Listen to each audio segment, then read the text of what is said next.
La cosa es que comprendamos bien, yo sé que el libro es un poquito tedioso leerlo, es harto, a veces es confuso. Lo importante es que tengamos algunos conceptos claros, y la mayoría de cosas de lo que yo considero más importante están en las diapositivas también.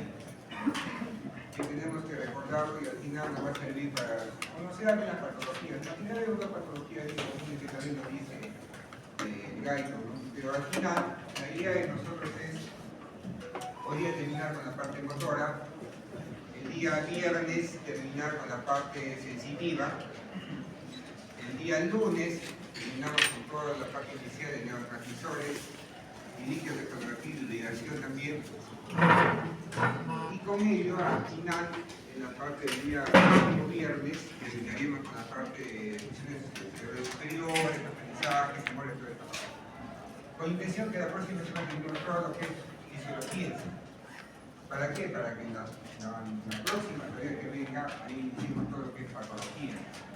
Ahora vamos a hablar poco a poco lo que es enfermedades, la idea es que así terminemos el curso, cosa que al final, el día 11 da su pasito, ¿no? Me comentaron que querían en la parte de los temas y las fechas. Ya les voy a dar la virtual también, han visto, ¿no? Ya les voy a dar la virtual. Los temas de expresión también, ya tenemos las fechas.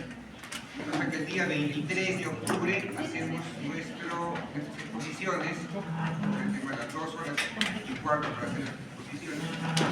Y el día 25 es nuestro repaso general y el día 28 probablemente ya sea nuestro examen. La idea es que sí avancemos, ¿ya? Están de acuerdo. Entonces, comenzamos. Como hemos visto en la clase anterior, en la parte de procesos motores, conocer toda esta parte es fundamental cuando hablamos de los problemas motores. Cuando el principal problema motor que vamos a tener, que es común hospitales, son los ACV. Justamente se va a dañar el área motora, como se ve que hay vamos a desarrollar los problemas de irrigación. Entonces se daña esta región, la corteza motora, y comienza a tener, por ocasión de tener problemas inmovilizables a mitad de su cuerpo. Y siempre va a ser contralateral. También con ámbito anatomía, también lo han visto. Y el problema es que en el hemisferio derecho, los síntomas han generado izquierdo, lateral, justamente por la exposición a pirámides que ustedes también han visto, ¿no? Cómo se produce la sinfonía. Entonces, eso vamos a ir viendo ahora. No solamente cuando se daña la parte por la corteza primaria va a tener problemas, sino en cualquier sitio donde haya sustraído. Por ejemplo, acá tenemos la fibra, la famosa fibra, ¿no? Lo que es el ciclo espinal, que es la vía piramidal, que después vamos a desarrollar, que no se las podemos hablar un poquito de lo que es el examen neurológico. Entonces, esta vía cortico-espinal se va a tener, por ejemplo, la parte de la cápsula interna. Cuando hay infartos en esta área, también hay problemas, también son infartos en esta región. O, por ejemplo, cuando hay problemas de un ACVI hemorrágico, hipertensivo, las personas que son renales, las personas hipertensas, hacen hemorragias intracerebrales espontáneas. ¿Qué quiere decir? Que no hay ningún aneurisma, no es porque se ha golpeado la cabeza, sino simplemente porque se elevó la presión, y cuando se eleva la presión en los casos, cualquiera de nuestros casos, se revienta las tuberías, y a veces tienen acá el escudo, tiene pequeñas hemorragias, ya sea por cambios basales, van a afectar de alguna forma esta cápsula interna y al final termina teniendo déficit motor. Entonces, por eso es importante, no solamente la parte del ciclo cortico-espinal es prioritario para que la persona pueda mover sus extremidades, su cuerpo, sino también es importante quién es lo principal, como se llama ahora. También es importante lo que es el evento. Entonces, todas esas estructuras van a tener una unión, es decir, yo no es que le voy a pedir que se sepan todas las uniones habidas y por haber, por si acaso el libro. Pero las más importantes, ¿para qué? Para que podamos comprender cómo funciona todo y al final terminar teniendo una idea general del funcionamiento del cerebrito. ¿Por qué? Porque el próximo año, ¿qué van a hacer? Semiología. Cuando vean semiología ya van a tener los conocimientos refrescados y al final pueden entender muchas las maniobras que se hacen para detectar justamente alguna patología en todo el proyecto que podamos hacer, ¿no? Entonces, si comenzamos de la corteza motora, tenemos ahí el ciclo cortico-espinal, ¿no? Su mismo nombre lo dice, ¿no? Córtico espinal, que va desde la corteza cerebral justamente a la vía espinal. Y es una vía principal, la vía que todos vamos a conocer, que es la vía espinal, ¿no? Ahí en la corteza motora vamos a tener las células de Bett, que justamente son células gigantes, piramidales, y van a estar en la corteza primaria motora. Esto es como algo teórico, ¿no? Que a veces preguntamos en los exámenes. Todo lo que está en las diapositivas así marcadito, rojito, siempre preguntamos en los exámenes, ¿no? Se han dado cuenta. Entonces dan impulsos más o menos de 7 a regla de 7 metros por segundo. Como dice, el ritmo de impulso más rápido del que pasa la mierda. Acuérdense que la velocidad de las fibras nerviosas, ¿cuánto va? Eso vamos a hacer después. Cuando hablamos de la parte sensitiva y usamos un cuadrito de la velocidad. Pero la velocidad va más o menos de 0.5 metros por segundo, la más lenta, hasta 120 metros por segundo más rápido.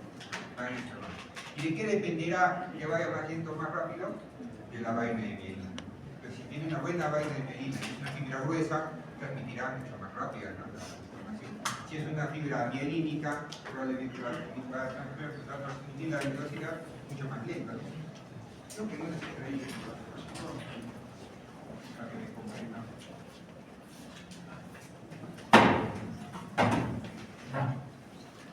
Esa es una cantidad.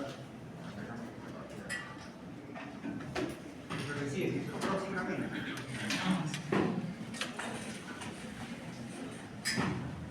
Seguimos acá lo que es velocidad y conducción. Acá todas las fibras que estamos viendo. ¿Cuántas que hayamos visto? Las motoras, la alfa, ¿no? La 1A, la 1B, que hemos dicho que es para lo que es el uso muscular y para lo que es el órgano que no se Golgi, ¿no? ¿Se acuerdan? Entonces acá está, miren, una gran velocidad, va desde 120 metros por segundo hasta la más lenta, 0.5 metros por segundo. A medida que es más gruesa, empieza a tener pegadita, y el que ve más gruesa, va a tener más velocidad. La medida va a tener más velocidad. Y obviamente, miren, el diámetro de la fibra va a ser mucho más gruesita. Pues a medida que es más gruesa, más velocidad. A medida que es mielínica, más velocidad. ¿Ya? Y eso lo vamos a medir el día bien.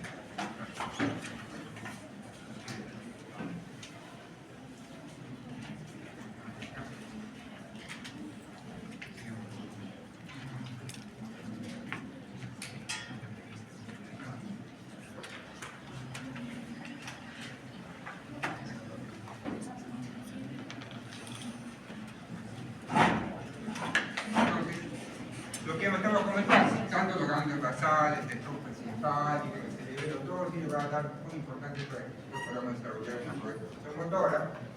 ¿Qué más? De esta parte de lo que es el proyecto córtico espinal, vamos a que tenemos un 60% más o menos que van a ser por las fibras de la corteza primaria y las transversales motoras que hemos visto en la anterior clase. ¿Se acuerdan? Además, va a ser la competencia más sensitiva. Y como dice, la función motora está controlada por el sistema somático, visión y audición. Es decir, no solamente para movernos necesitamos la corteza motora, sino también toda la parte de las sensaciones y las percepciones. ¿Por qué? Porque, digamos, estamos con lo clásico, ¿no? Cuando estamos en el abismo, cuando ustedes están en un edificio alto, nos paramos al borde, ¿qué sentimos? Miedo.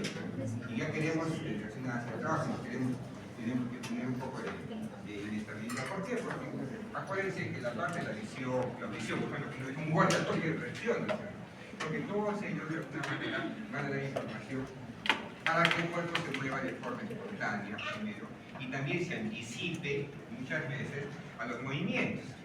Pues lo que podamos correr, saltar, poder muchas cosas porque nosotros nos anticipamos al movimiento. No es que nosotros primero vamos a saltar y después decimos vamos a pensar que tenemos que mover el pie. Definitivamente nos movemos los pies, nos podemos mover. ¿Por qué? Porque tenemos que proyectarnos, anticiparnos a ese movimiento. ¿Y quién nos va a dar esa proyección? Ya sea el cerebelo por una parte, nos va a dar la proyección una parte de lo que tengan basales, y también van a guiarse la visión y la audición.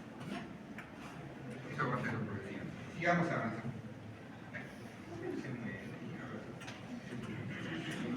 ¿Solamente tenemos ese fascículo, el córtex espinal? No, también tenemos vías accesorias. Una vía accesoria importante va a ser justamente que también nace la corteza motora del córtico rúbrico. ¿De dónde va a ir? Al núcleo rojo. Y ese núcleo rojo, vamos a ver que es prioritario para tener y para poder adoptar algunas funciones instrucciones, de alguna forma de evaluar a un paciente que es inconsciente que vamos a desarrollar.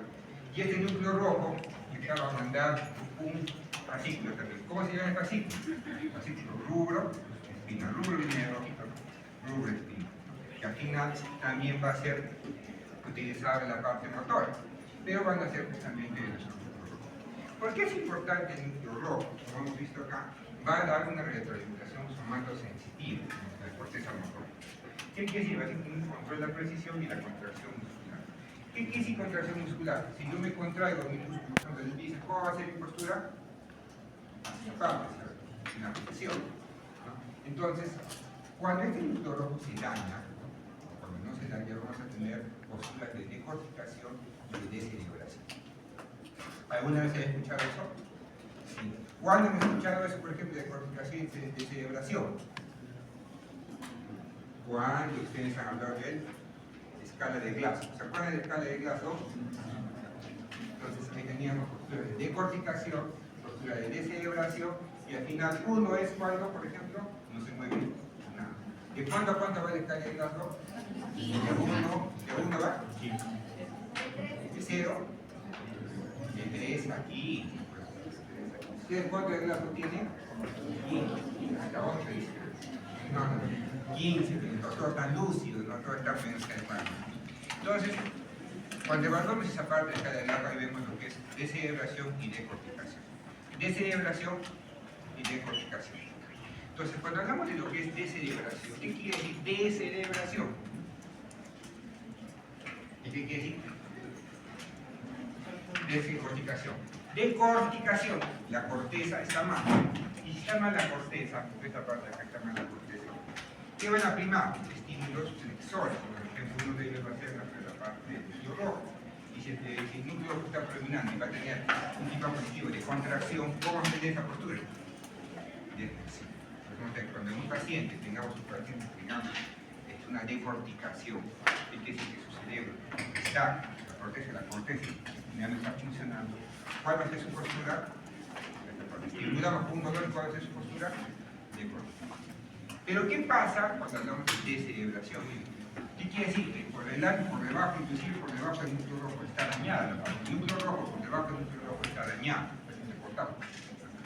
Si hablamos de una tipo de descerebración, básicamente tenemos todo el cerebro, pues, de descerebración, toda esta parte de acá.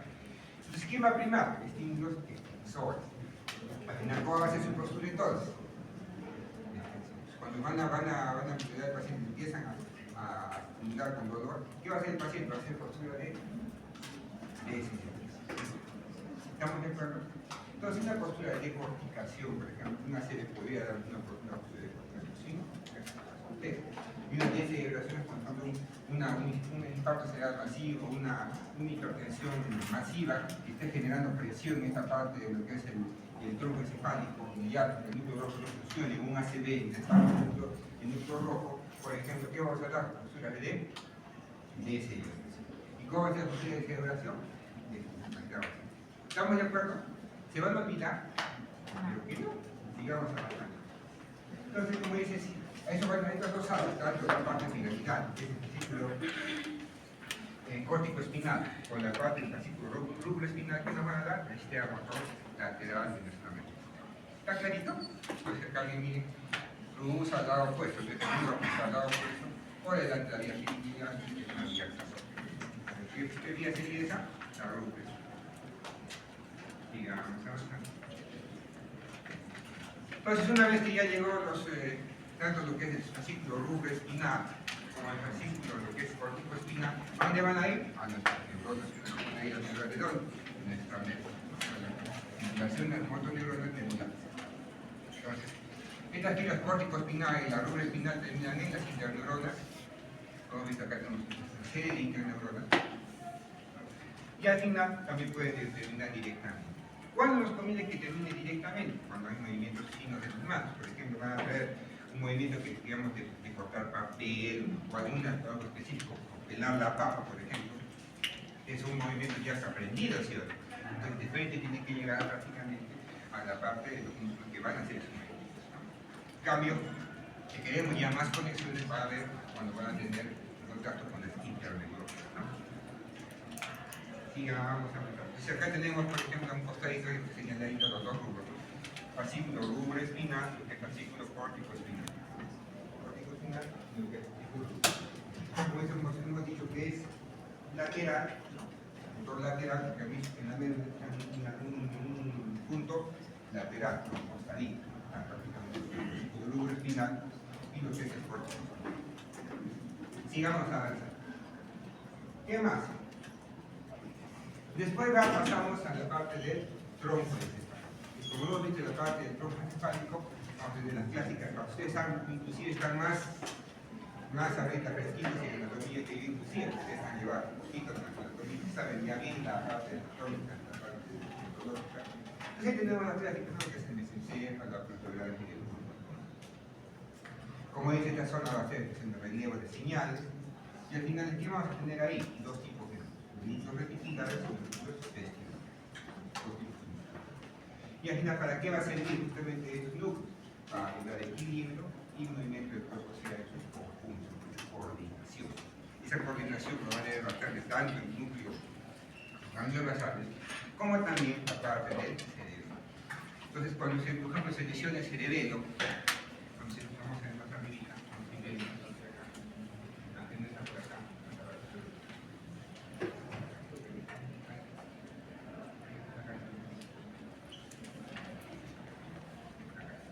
por ejemplo, por acá vienen los haces, acá está el fascículo, ¿dónde está? Acá pasa el rubro espinal, por ejemplo, y acá está lo que es el bueno, principalmente el fascículo rubro espinal, por ejemplo, que viene de la parte superior. El cerebelo está acá. Si yo daño, por ejemplo, el cerebelo, dañaré estas fibras que están bajando de la medular, y acá hay la parte de la corteza, acá hay la corteza, viene por acá, viene del río, por ejemplo. Si yo daño el cerebelo, ¿se dañan las fibras? No se dañan.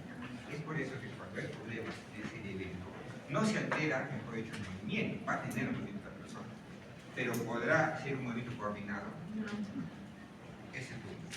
Cuando no hay un movimiento coordinado, y ahí comienzan a tener las dismetrías. ¿Qué quiere decir? Comenzamos a tener un buen control fino del movimiento.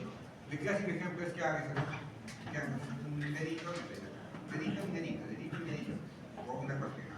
Tira su dedo y acá la parte de acá, de evaluación. ¿Qué va a pasar a un paciente que tenga un problema en la parte del cerebro? Lo deben invertir. Acá, no va a poder medir exactamente el lugar para calcular la punta de la línea. Entonces se llama dismetría. Hipermetría, por ejemplo, cuando ya comienza a llevarlo, no tenemos un cálculo exacto para poder llegar a un movimiento fino, ¿no? de estos organismos. Entonces, ya lo que los núcleos vamos a desglosar. Entonces, como estamos viendo que hay vestibulares, viene de un núcleo, de un nervio, ¿no? de un aparato que es vestibular. Y ese aparato vestibular, ¿dónde va a estar? Justamente dentro del interno, ahí tenemos nuestros conductos semicirculares. Y al final, ¿quién nos va a dar eso? ¿Por qué nervio canal lleva esa información? ¿Qué me parece? Entonces, si vemos ahí que estamos ahí, nuestros conductos semicirculares van los tres ejes, ¿para qué va a servir? Nuestra brújula, ¿no? ¿Para qué va a servir? Justamente para el equilibrio. Y ese equilibrio, ¿para qué nos va a servir también? Para luchar contra la gravedad. Nosotros vamos a tener un correcto funcionamiento, una correcta actividad, correcto estar paradito. ¿Por qué? Porque nosotros tenemos un estímulo, por ejemplo, la parte vestibular, que nos dice cómo está orientada nuestra cabeza contra la gravedad y podemos hacer frente a cualquier cambio de postura. Si voy para adelante, me llevo para adelante. Mi cuerpo se para atrás un poco para compensar justamente las acciones de la gravedad. Entonces, imagínense, si hay una alteración a nivel de esta parte vestibular, ¿podrá tener un equilibrio de persona? Después de cuando ustedes están golpeando, se han peleado, ya un golpe de acá, ¿qué va a pasar? Entonces acá, ¿por qué? Cuando hemos dado un golpe, hemos excitado justamente la endolina, toda esta parte se ha agitado, y es como una garrafa que está agitada, tiene cualquier cantidad de burbujas y vueltas, cualquier cantidad de ondas, va a transmitir cualquier cantidad de señales y cualquier cantidad de imágenes, y al final se va a caer. ¿Estamos de acuerdo? Digamos.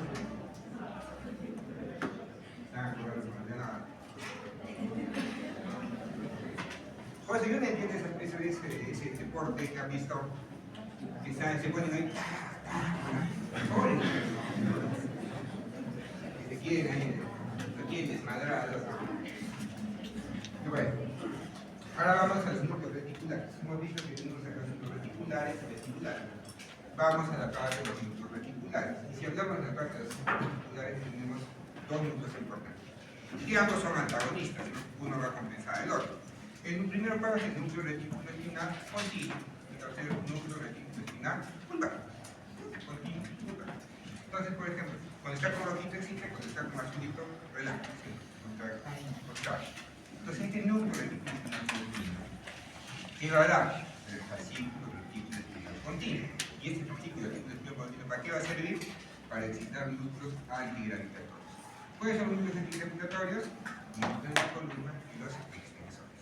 Entonces, ahora se acuerdan, como estamos hablando del núcleo rojo dominante, cuanto más abajito de va a estar justamente esta parte de núcleos retículos espinales, si nosotros dañamos para arriba, toda la parte de arriba, la parte de ese tronco para arriba, y está solamente funcionando esta parte de estos núcleos, va a excitar los núcleos de la columna y extensores.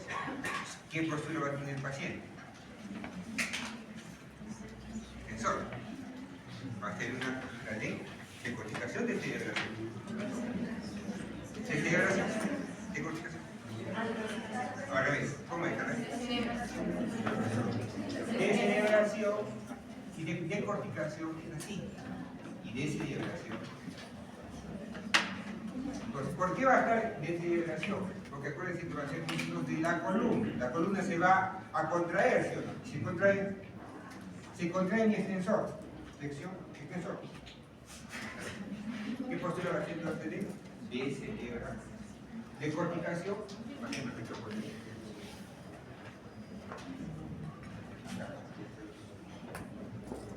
decorticación.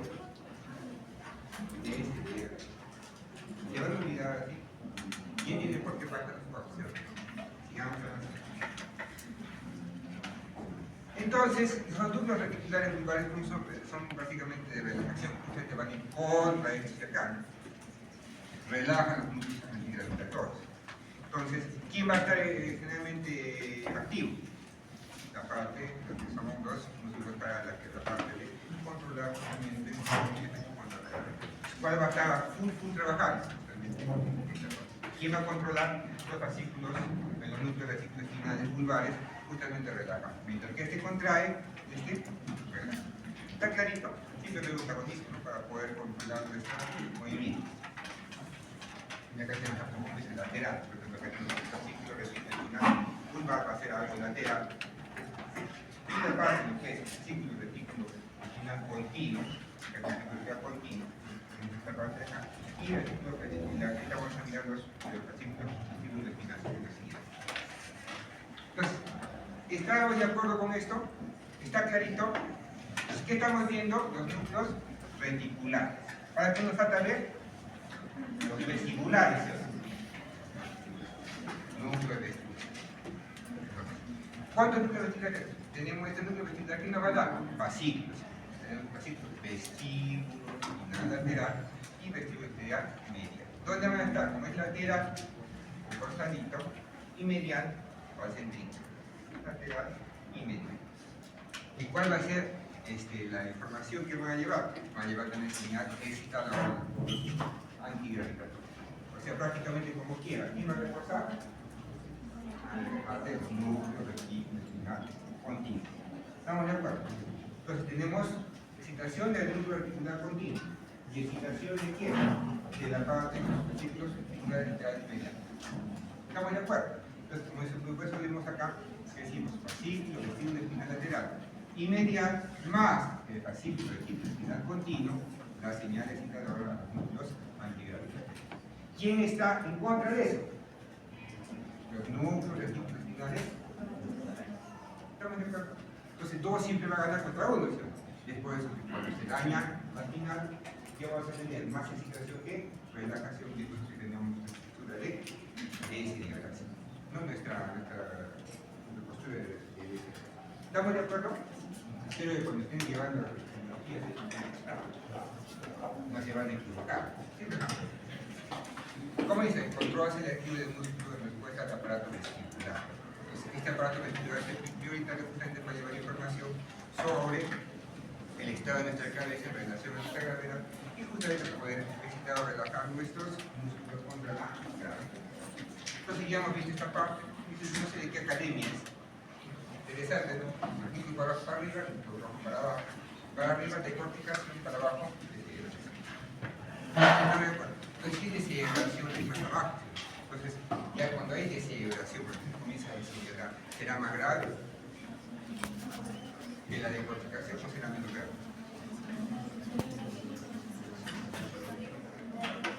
Si está más abajo la lesión, acá está muriendo esta parte. Ahora está muriendo desde acá ya.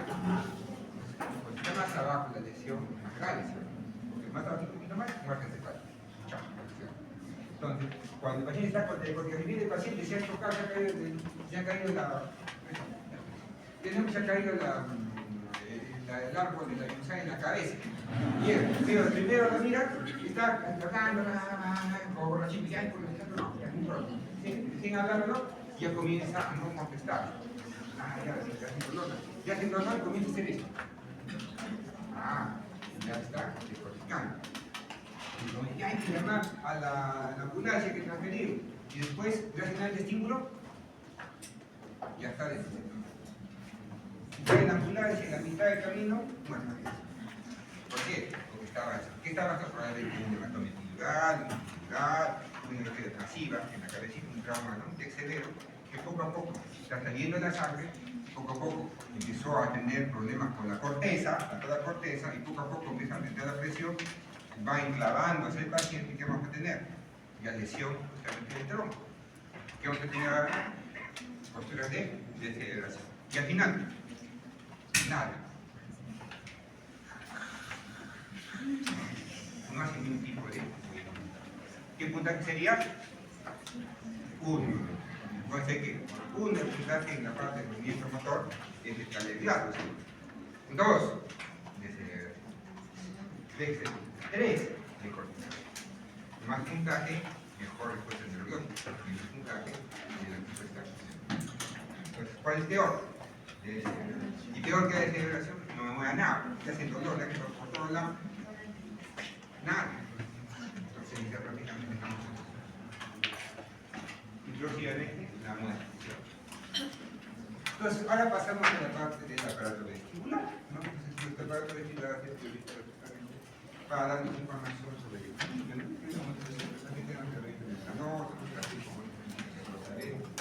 ¿Qué vamos a tener ahí? La parte de la copia de la audición. Vamos a ver cuándo va a ser la audición. La última semana, de acá 2 semanas, no, bien, no vamos a ver audición. Vamos a ver en la tercera fase. Entrando, porque la audición aquí, me gustaría que nos diga así todo para que se olviden, ¿no? Pero va a pasar la parte, una clase de audición al final. O sea, iniciamos con audición de tercera fase y continuamos con gastro ya. Bonita, gastro.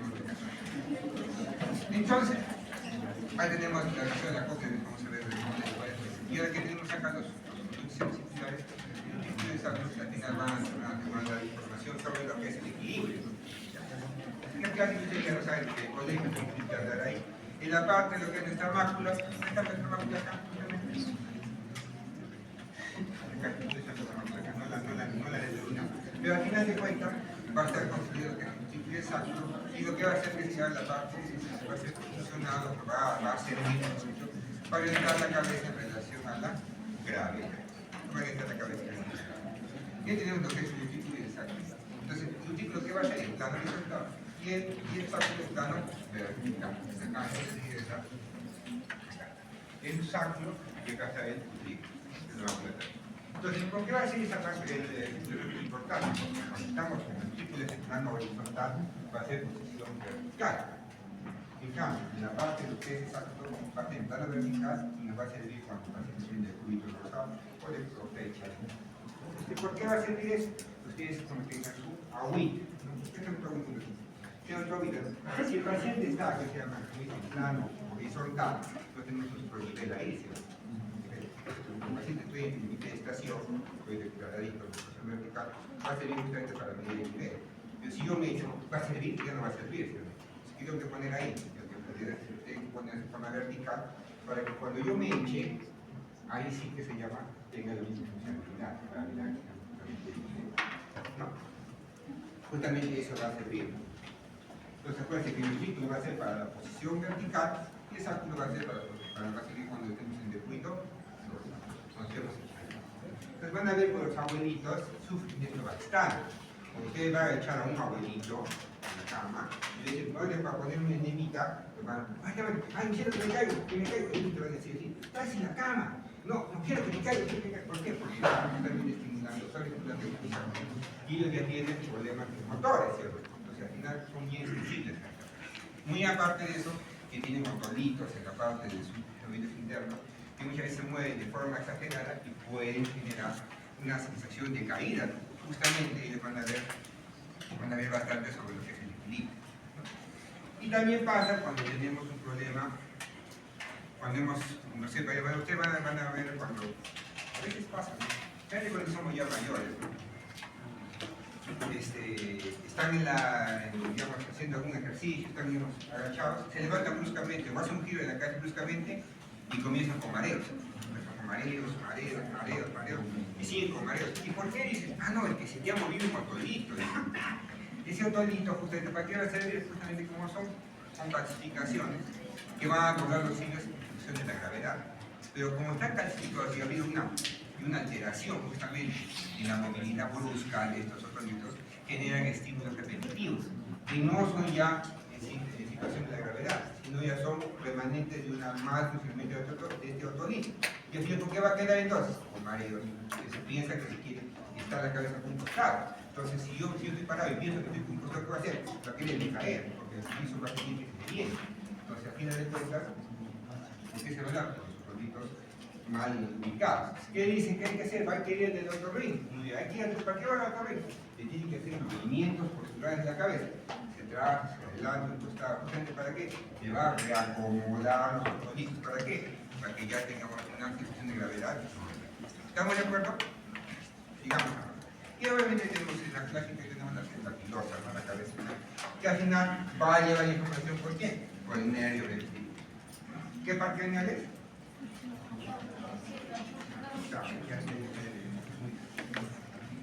Después tenemos ahí la parte de lo que son los pulsos semicirculares. Y el pulso semicircular vamos a tener nuestra cresta ampolla. Y la cresta ampolla también va a haber la célula circular. Acá está nuestra mácula y acá está la cresta ampolla. Ahí tenemos lo que son anterior, posterior y lateral. Va a ser generalmente para los tres ejes del espacio. ¿Y qué va a hacer? Nos endolinfa. La fibra de calcio endolífica como un líquido, pues lo que da dentro de la botella, para que podamos analizar en qué posición está nuestra cabecita en relación a la cabeza. Como informa sobre los cambios de rotación en la cabeza y la velocidad del cambio. Gracias a quién va a hacer eso? A la endolinfa. Cuando tenemos un golpe ahí, estimulamos o hacemos bastante liberación de la endolinfa y es por eso que el paciente se quiere poco, se quiere mareo, se quiere cambio. Sigamos. Un descansito ahí. Un descansito.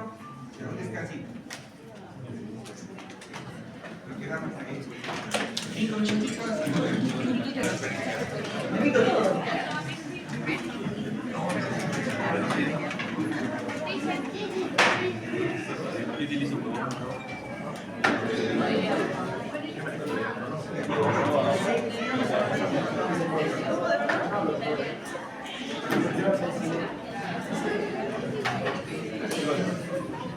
Hasta acá era clarito, ¿no? Ya comprendió. Sí. Ya no cansamos.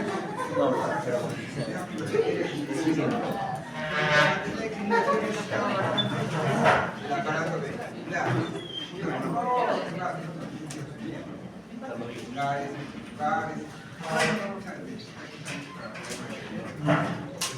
entonces, aparte de ello, necesitamos que vamos a mirar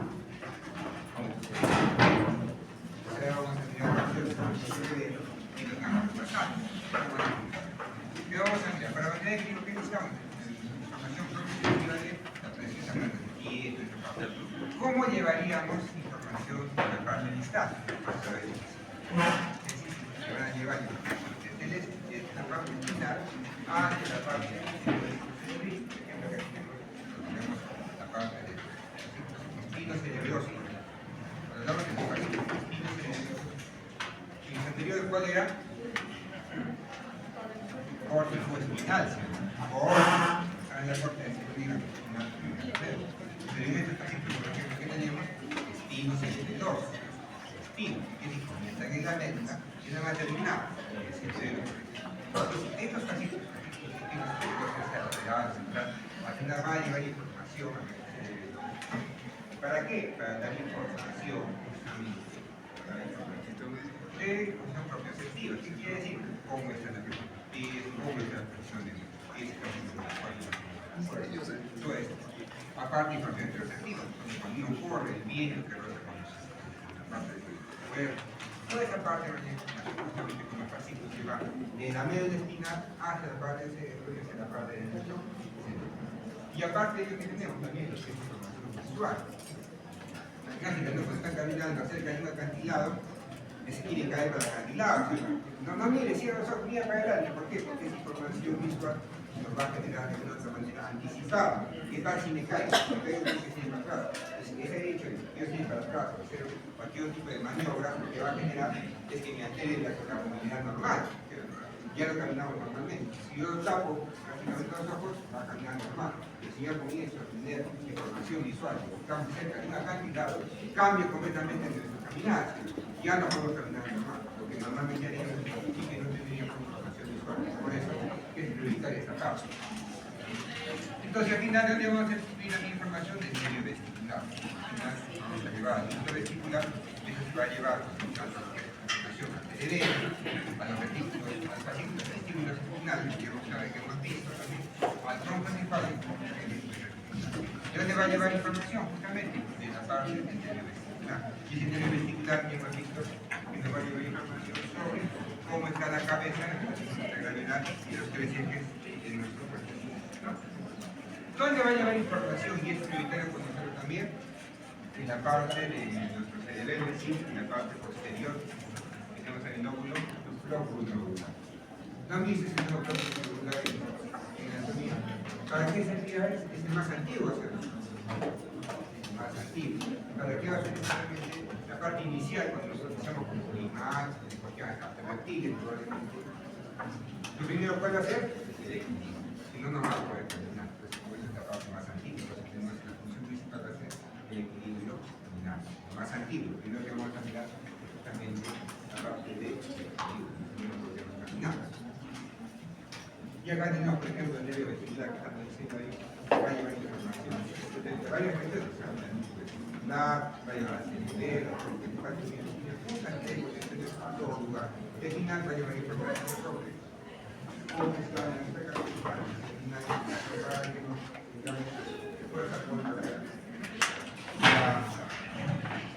entonces al final vamos a tener dos grandes grupos de estructuras que van a ayudar bastante en la coordinación inicial de nuestros movimientos, que va a ser lo que es el cerebelo, lo que es la mandibular. Si hablamos del cerebelo, como es coordinación temporal de actividades motoras, para contracción muscular, vamos a tener una especie de agonización para poder regular la parte de nuestro movimiento muscular. Acuérdense que si se daña el cerebelo, va a haber movimiento. El problema va a ser la coordinación del movimiento. Y lo que le va a hacer es controlar y planificar patrones complejos del movimiento. Son patrones complejos del movimiento. Por ejemplo, correr, saltar, una actividad compleja como ande una bicicleta van las personas utilizando la desplazante para poder regular justamente este movimiento. Como dice acá, planifica, es que me va anticipando el movimiento para que no nos caigamos. Entonces, cuando está alterado el movimiento, cuando está alterado el cerebelo, no va a haber coordinación. Si no hay coordinación, ahí viene, por ejemplo, la disimetría. Ahorita vamos a entrar en por ejemplo, que no hay sincronización, que tenemos la parte de la sincronización, la parte de la toque. Vamos a ver por esto.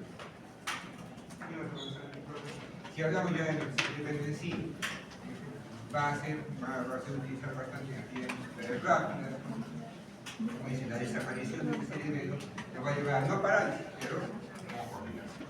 Acuérdense que ha venido en el examen y hacen que ha venido en el examen. Entonces, al final de cuentas, tenemos acá la parte de la vermis, la parte de los hemisferios. La vermis, la parte central, y los hemisferios. Y en el semífero van a tener dos partes que es importantes. La parte de la zona intermedia y la zona lateral. La zona intermedia, vamos a mirar, ¿a qué se va a dedicar más que todo? A pies y dedos. Y la corteza lateral, junto con la corteza motora central, para actividades motoras superficiales de coordinación, de sincronización. ¿Cómo así? Vamos a ver. Entonces, igual, miren, ¿te parece un reptil, sí o no? Sí, que sea, como una gata. Yo decía que conocía los acuerdos. Es lo que han visto así bonitos, ¿no? Porque siempre he visto el Chavo del 8 y decían, no chichicuyote, decían, ¿no? Y ahí un día voy a ver pescaditos para ir a comer y quiero ir culotes, ahí qué son. Ahí está la evolución en pleno, parece que está evolucionando. Pero bueno, la idea de esto es igual. Nosotros hemos visto que en el cerebro tenemos una representación gráfica, la corteza motora, y después cuando hagamos la parte central va a tener una representación gráfica sensorial. En bastantes lugares va a tener igual una representación topográfica, según la región de la digamos que va a tener una región que va a ser específicamente para un punto, ¿no? Para una unidad o control de un punto. ¿Quién va a tener eso igual? La corteza sensorial, la corteza motora, la corteza nasal, todos estos sitios van a tener representación topográfica. Lo más común que siempre hemos visto y hemos analizado es la parte del cerebro, ¿no? Nuestra boca grande, mano chiquita, mano chiquita. Esa es la representación topográfica. En este caso, como es un cerebro antiguo, vamos a tener también una representación topográfica, pero una representación topográfica más feita, ¿sí o no? Porque acá en la vermis que estamos viendo, miren, ¿quién va a estar? Prácticamente todo el esqueleto axial, pero no está la parte axial. En la parte intermedia que hemos visto, ¿quién estaba dedicada a la parte intermedia? Que es manos, pies y dedos, ¿sí o no? Intermedia, intermedia. Y justamente de quién está representado ahí? Acá, las manos, los pies, la parte central, con colita, ¿no? ¿Se dan cuenta? Entonces, de alguna otra manera va a representar lo que van a hacer en eso. Y la zona lateral, más que todo va a ser una actividad de control compleja. Por eso que aquí no va a tener una representación acá. Porque al final, esta parte de acá lateral va a ser para sesiones doctorales. ¿Estamos de acuerdo? Como hemos visto en la animación del cerebro, ¿qué va a hacer? Va a ordenar, controlar, supervisar los motores. Mostrar información sensitiva ¿Por qué? Porque va a tener conexiones tanto con la corteza motora y también con la parte de la periferia, justamente para ver, para contrastar y con esas acciones vamos a controlar y ordenar esas acciones. Va a tener tanto acción en la parte del cerebro, en la parte de la corteza cerebral como de la periferia. ¿Cómo así va a tener en la periferia? Porque va a tener cosas importantes. ¿En qué fascículo vamos a tener que van a llegar a nuestro cerebelo? Han visto que es una enredadera, cierto. Pero lo más importante, ¿cuál es? La vía aferente más importante, ¿cuál es? La córtico, fondo, cerebelo. ¿Cuál es la vía córtico, fondo, cerebelo? Córtico, en la corteza. Acá se me cerebro continuo. Y acá en la parte cerebral va a tener otro fascículo, ¿de dónde? Otro cerebelo. ¿Cuál vendría a ser? El otro más importante. La vía córtico en el cerebro. Fondo, digamos, la parte de la tronco. Y al final, el cerebro en la parte de. ¿Estamos de acuerdo? Esa vía va a ser la más importante. Pero también necesitamos, dicho, que vamos a relacionar qué partes, la corteza, esta vía córtico, y también de la periferia. Y la periferia va a ser al revés. Empezamos con espino, acá tenemos el espino central, acá tenemos el ventral y el lateral, el dorsal. Dorsal y ventral. Entonces ahí tenemos esos dos fascículos que va a llevar el chema. Entonces, este fascículo cerebeloso, fino cerebeloso dorsal, ¿para qué va a llevar información? Va a llevar información de la contracción muscular, de la tensión de los tendones. ¿Quién hacía la tensión de los tendones? La contracción muscular, ¿quién lleva información sobre eso? El uso muscular, la velocidad del movimiento, fuerza sobre la superficie corporal, ¿no? Los mecanorreceptores. Todo eso va a llevar información por este fascículo. ¿Para qué? ¿A dónde va a llevar información? A nuestro. ¿Para qué? Para que según esta información, digamos, de la vía central, de la parte de la corteza, ordene y coordine los movimientos. Entonces, una lesión acá no va a tener información de esta parte. Entonces, puede ser información de la corteza, va a tener problemas. Ambos tienen que tener en forma sincrónica. Y otro tenemos el fascículo cerebeloso ventral.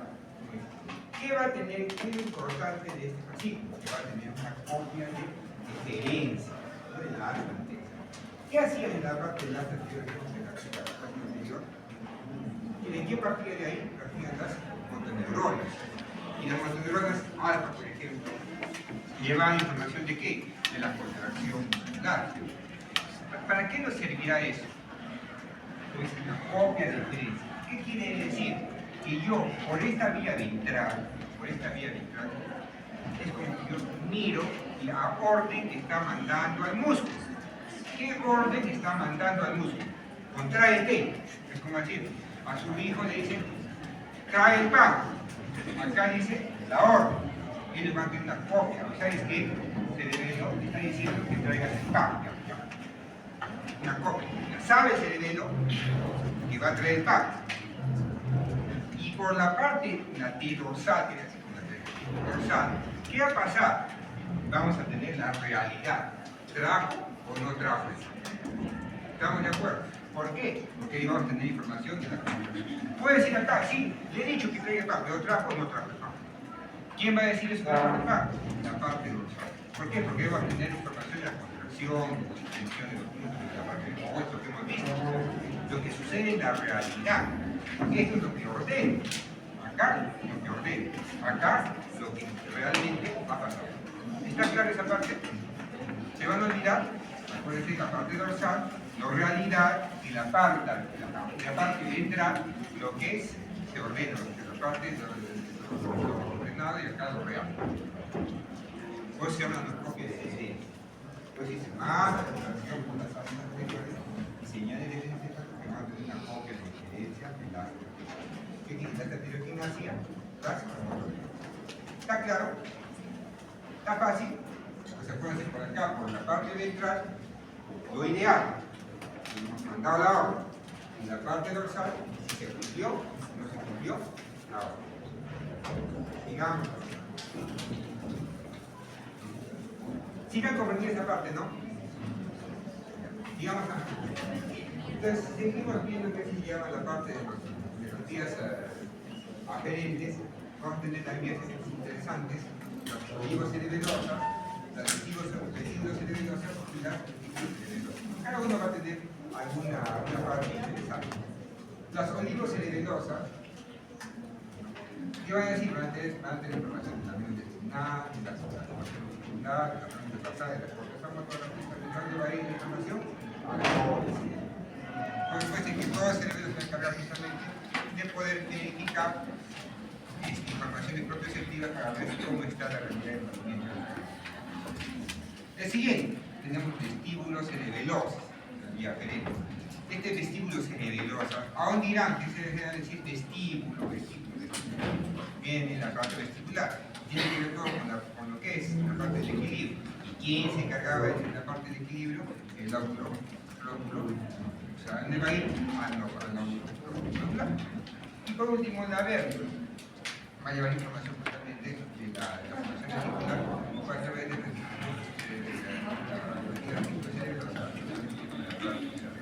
¿y quién controlaba la vértebra justamente?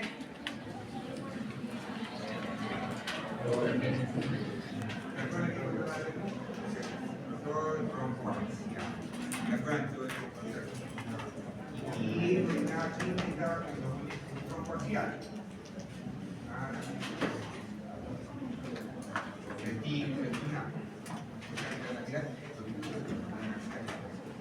por esa acción, que todo va a coordinar, ¿de acuerdo? Por eso que dice que va a tener así en la parte de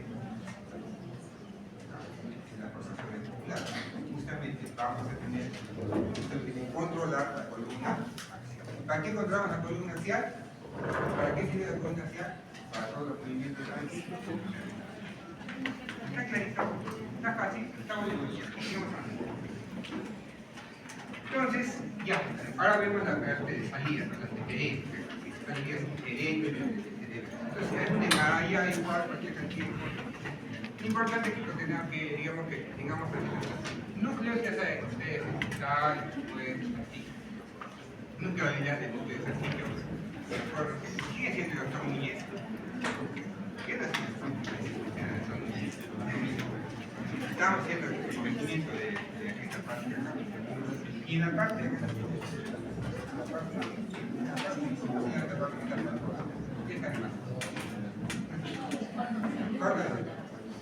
y esta parte, puse un alfiler en esta parte de acá. Y todo, no me acuerdo que dijo, no sabía, todo es cero. Así, muy bien, punto. El único. Tenés suerte, pura leche. Pero bueno, acuérdense. Entonces, vamos viendo por zonas, las zonas centradas, intermedias, zonas laterales. ¿Qué hemos estado viendo? La zona central, ¿para qué sería? Toda la parte de la columna axial, la columna y la parte del equilibrio. Entonces, como dice línea media de la dermis, justamente va a ir de la parte de lo que es plastillo, va a ir de la tronco, van a ir a la dermis, y ese tronco, ¿para qué? Para poder ver lo que es la parte de toda la parte de lo que es la columna, que es la parte del axial, ¿para qué? Para él. Entonces, ¿qué van a tener? La zona central va a ser fibras, justamente, que van a pasar por el plastillo, por el tronco, y van a ir a la ¿para qué va a servir esto? Para ¿estamos de acuerdo? Central. Intermedio. ¿De qué intermedio? ¿Para qué serviría? Para las manos, para ir pasando el después, para ir tala. Ya estamos hasta arriba, ¿cierto? Ya estamos corteza cerebral. Ya estamos en la corteza motora, ¿cierto? Y regresa a los cambios basales, cambios basales, que estamos acá. Núcleo rojo y formación vestibular. O sea, sube. ¿Para qué entonces era subir y bajar? Era para coordinar un movimiento, por ejemplo, de las manos. Un movimiento fino que va a utilizar. ¿Estamos de acuerdo? A subir y lateral.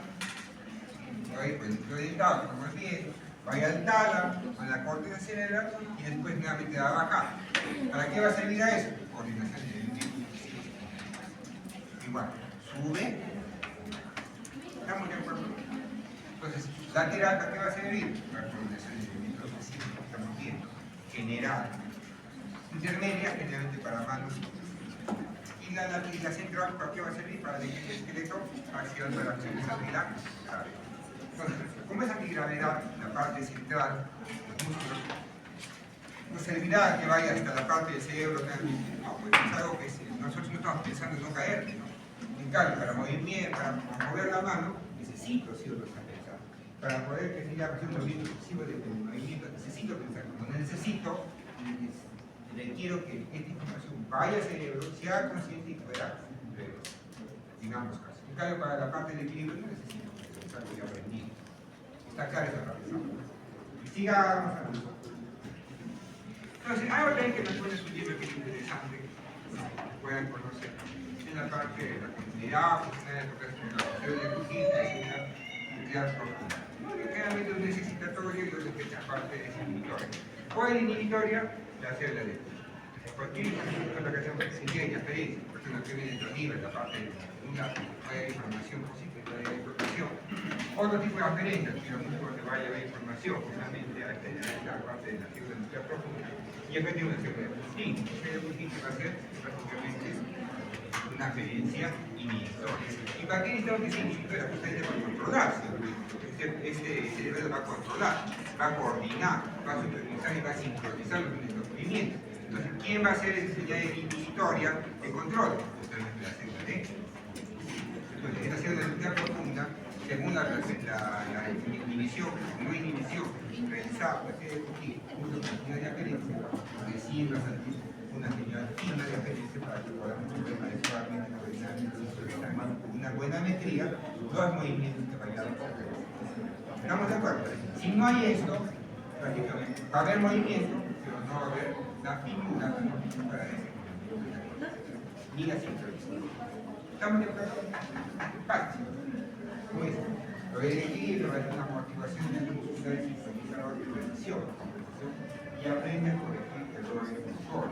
Si yo ya vi que me pasé en la distancia, ya le muevo un nuevo movimiento que va a pasar y notar.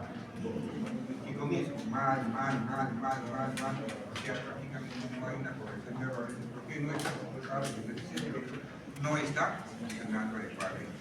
Si el paciente tiene que ser capaz de una cefalea, capaz de un pulmón, capaz de cerebral, capaz de un paciente con una terminación auricular, capaz de un ACV isquémico, capaz si el paciente viene con una elevación de la presión arterial, una hemorragia, estamos viendo simplemente un síndrome cerebeloso, ustedes van a ver con más tranquilidad y paciencia cuando hagan síndrome cerebeloso. Sigamos avanzando. Entonces, al final, lo que es función de cerebelo y control motor, cuando hablamos del destino cerebro y conectamos con el cerebelo, va a ser esa parte de equilibrio. Si hablamos del destino cerebeloso,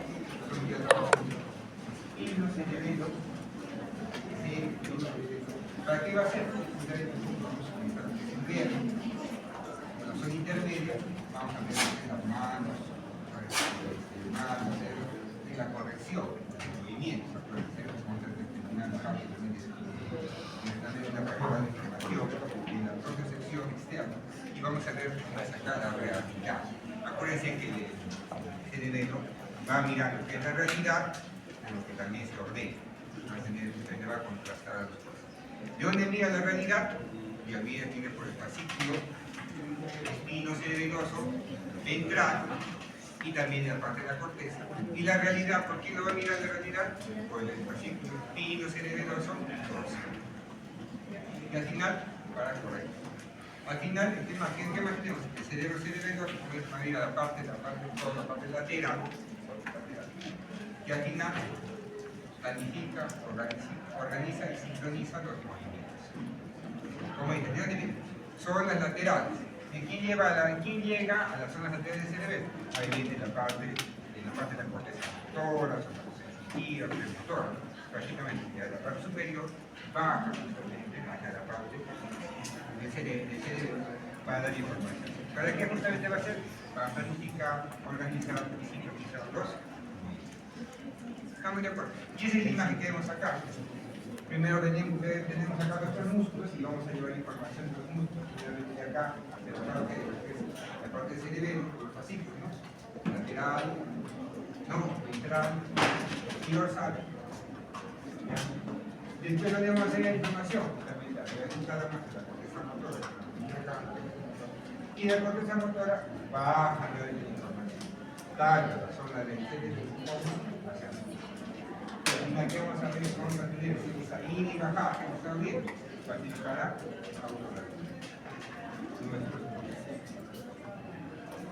como dice, va a tener bastante implicancia en la zona del espacio temporal, movimientos rápidos, cambiantes, bastante acción. Y ahí vienen lo que son las anomalías. La clásica anomalía que va a determinar un síndrome cerebeloso, ustedes ya deben ir conociendo, ¿verdad? Si hemos dicho que va a tener exactamente, que precisamente se refiere al movimiento. Si no hay una alteración en nuestro cerebro, vamos a tener esta actitud. Entonces, ¿cómo se va a llamar? Una movimientos coordinados no predicen la distancia. Pues, ahorita vamos a ver el videito, el movimiento normal, para mirar lo que es la axis que hay. Hipermetría cuando es base. Igual va a ser una altimetría, no calcula. Ya no cociné, movimientos alternantes, ya gente que haga movimientos con las manos, al final ese movimiento estacionario no va a poder realizar. ¿Por qué? ¿Quién coordina el movimiento estacionario sincronizado? Entonces, poder hacer ese tipo de movimiento. Guisar.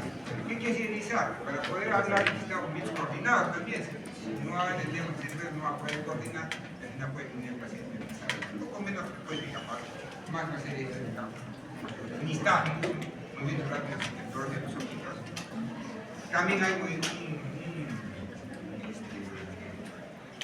un reflejo, ¿no?, que se hace cuando se quiere evaluar encefálica, por ejemplo, cuando se pone una jeringa con líquido frío por la jeringa, ¿no? Hace un estilo prácticamente de todo el octavo craneal y al final, ¿qué va a generar? Un listado. Va hacia el frío. Ese movimiento de la se llama listado. Y al final, como está controlando la parte motora, si no tenemos esa parte de control, de organización, ¿cómo avanzar los músculos? Para acá.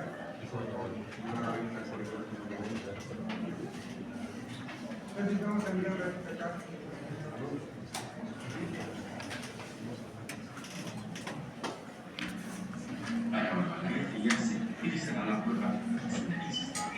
¿Se han visto?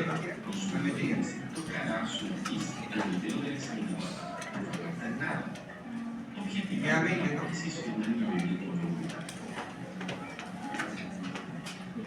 Predice el movimiento, ¿sí?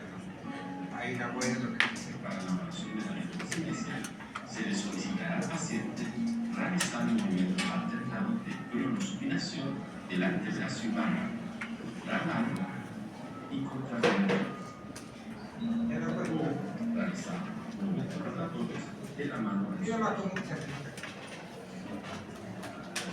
Estamos evaluando justamente sincronización y hay pacientes que no tienen problema.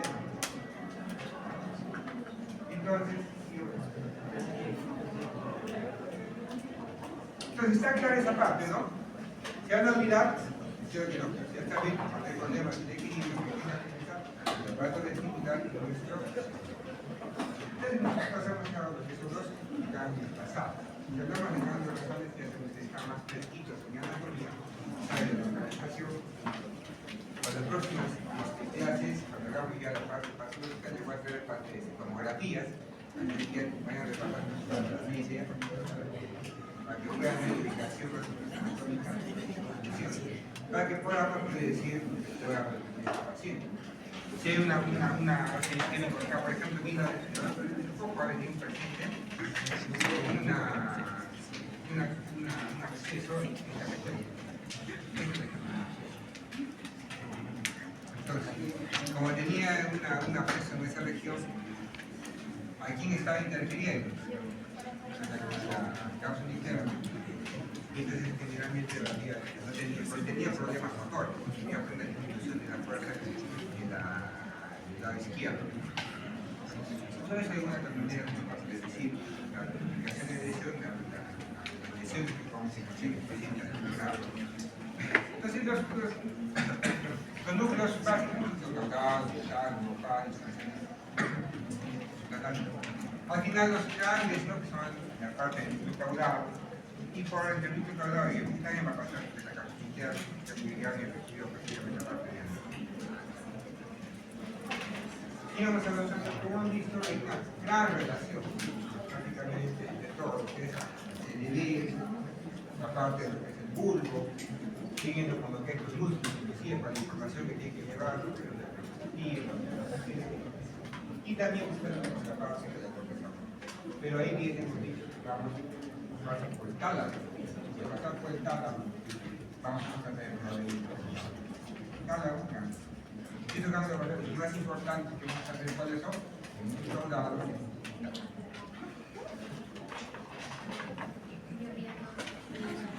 Como dice, hay varias vías. Las dos vías que puedo hacer, la vía del tutano y la vía del campo. Cuando hablamos de la vía del tutano, pues, ejecución de factores de actividad motora, movimientos que requieren estrés y conciencia. Hay movimientos que pueden controlar prácticamente. Hay movimientos que nosotros hacemos de forma inconsciente, subconsciente, bicicleta, por ejemplo, ha aprendido una conducta para poder manejar bicicleta, pero después sabe manejar bicicleta casi a vida, y esto está aprendido. Cortar papel, cortar bicicleta, ya son cosas que ya tiempo lineal. Muchas veces lo que están manejando, uno no sabe que no olvido que está manejando, algo sencillo. Entonces, ¿quién va a actuar ahí? Parte de la cosa, el motor, la sensitiva, importante, comienza, parte de ahí, va, porque es el putable, pasa por el tálamo y regresa ¿a dónde? A la corteza motora. Entonces, ¿dónde parte? No en la corteza primaria, no en la corteza motora, la sensitiva, va hacia el putable para regular justamente todo este movimiento y regresa a la corteza motora para dar órdenes, para tener movimientos conscientes. ¿Ya? Va, ¿a dónde regresa? Justamente a la corteza motora prima. ¿Por qué? Porque es la importante para qué? Para que no movamos los músculos. ¿Estamos de acuerdo? Y también puede ir a la motora, pero más que todo, ¿cuándo va a ir? A la corteza motora. La siguiente vía, como dice, el control cognitivo, prácticamente, el movimiento que hay como se recibe información de asociación de todos los sitios, ¿no? Puede ser la parte sensitiva, la primaria, de la celular, de todos que van a recibir información, va al núcleo caudal, ¿y ahí dónde va? Va a la parte local, a lo que es el tálamo, y va a regresar ¿a dónde? Al área prefrontal, a la corteza motora subliminal, pero regresa a la corteza motora primaria, y no va a regresar a la corteza motora. ¿Estamos de acuerdo?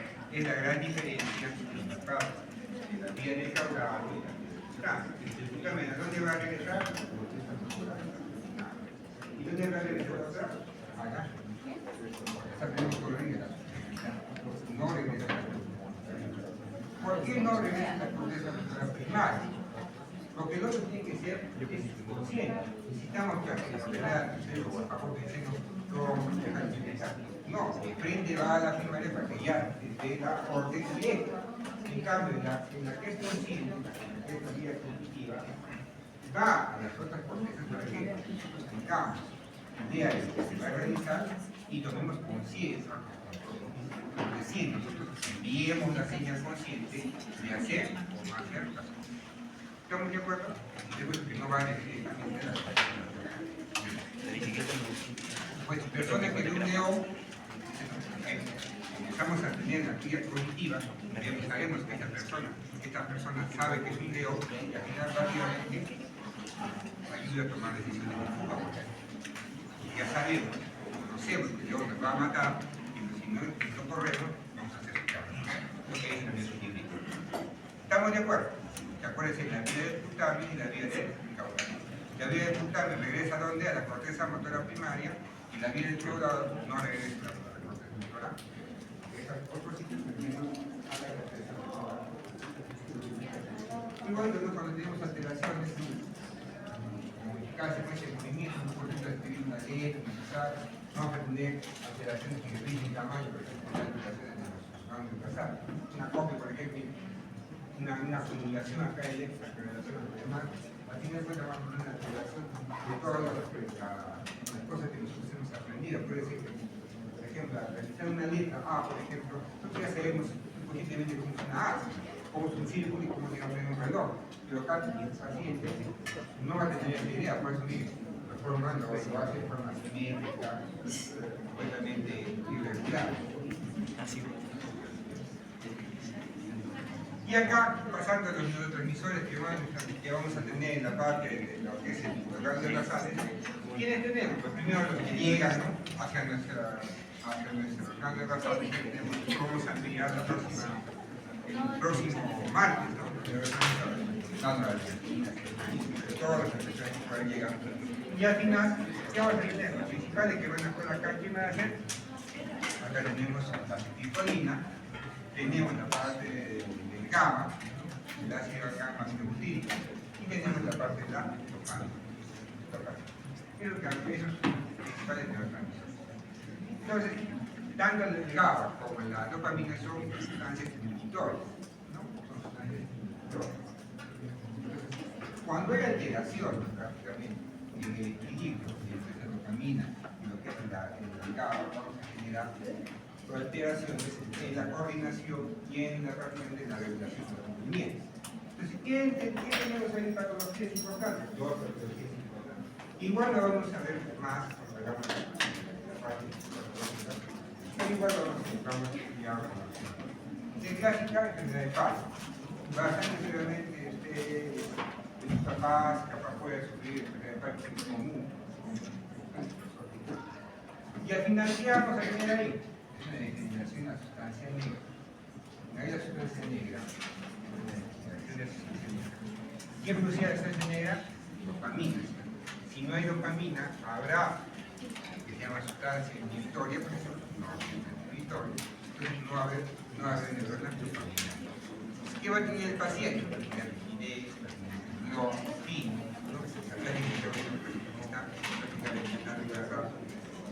¿qué más dice? Cinesia, problemas para iniciar la marcha. Por eso decía yo que la evaluación de que comienza desde el inicio de la que conecta el médico con el paciente. La primera impresión que ustedes tienen que crear con el paciente. Cada vez que el paciente es con Parkinson, tiene problemas iniciales, ¿qué quiere decir? Comienzan a hacer rápidamente unos pasitos para poder iniciar.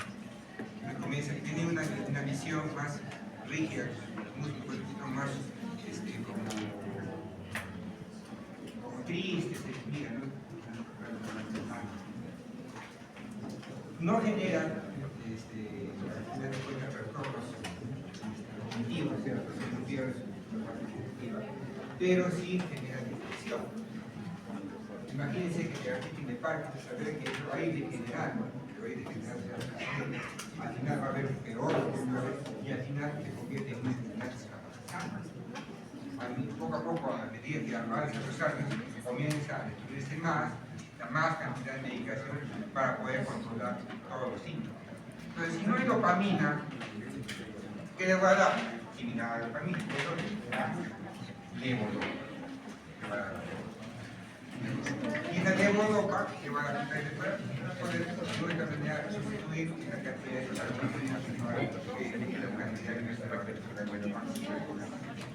ahora, en su libro dice que se da como cuidado, algunos antidepresivos podría ser, pero en el comercio normal de nosotros, con que lo damos, lo que se asocia es con el carnidopa. Y al final esta carnidopa va a lograr lo que va a hacer que no se destruya esta levodopa a nivel periférico. Mayor biodisponibilidad de la levodopa en el cuerpo. Si hay biodisponibilidad, va a tener mejoración de los ganglios basales y no va a tener Parkinson. ¿Estamos de acuerdo? Pero a medida que va avanzando en el tiempo, más destrucción, más necesidad de levodopa y al final tenemos que tomar soluciones. Pero hoy haciendo la discapacidad del paciente. Y la discapacidad al final lleva a que el paciente se pueda dejar anilosis, que el paciente se deprima y terminan prácticamente postrados. Terrible. Y otra es la enfermedad de Huntington, ¿no? La enfermedad de Huntington también ustedes lo dicen. La verdad yo he visto solamente una persona en Lima la clásica va a ser los movimientos coriformes, ¿no? Va a tener movimientos coriformes, van a tener movimientos controlados, en este caso sacudir movimientos sueltos, movimientos deformes. Y lo más importante es que va a tener demencia, poco a poco va a tener grave de demencia, va perdiendo la parte cognitiva, y eso hace que la persona se pueda ver más discapacidad, y al final termina frustrada y tiene un mal pronóstico. Tiene más pronóstico de mejor, porque si bien es cierto, en la parte de la podemos dar el tratamiento, en cambio, podemos paliar sus movimientos, bajar con el depresivo, trabajar con la depresión, o bajar con el quetiapino, o bajar esos movimientos, pero el tratamiento en sí no va a haber. Entonces, como hacemos un trastorno hereditario dominante, por eso se dice que esa persona no tiene hijos, ¿no? Porque como es dominante, va a transmitir tener a su hijo, y va a perpetuar prácticamente esto. Entonces, prácticamente sería condenado a cierto que sufre de enfermedad. Cuando aparece entre los 30, 40 años, comienza a aparecer enfermedad que es un poquito partiforme.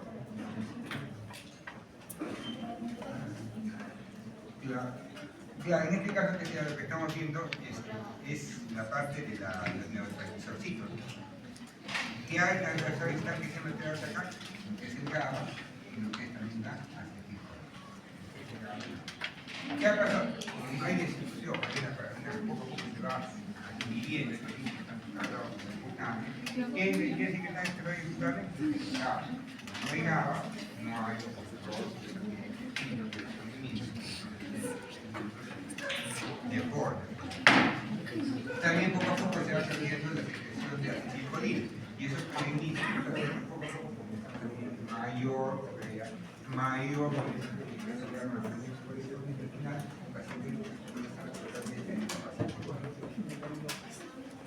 al final terminamos con una pérdida total de la inhibición. Como no hay inhibición, comenzamos a movernos de forma deforme, sin control, y eso es peor problema. Nos vamos a mover de forma deforme. ¿Qué tengo que dar al paciente? Algo medicado, un poco de benzodiazepinas, un poco de psicóticos, no generen el movimiento, porque al final se va a tener más sufrir dolor y capacidad de refuerzo. ¿Estamos de acuerdo? ¿Está fácil? ¿Cuándo lo vamos a ampliar este tema? La tenemos la parte de la parte de psicología, ¿listo? Entonces, si queréis queriendo que terminamos, entonces hasta acá llegamos, no termina la parte de control motor, va a tomar asistencia, no se vaya. Se van a descansar.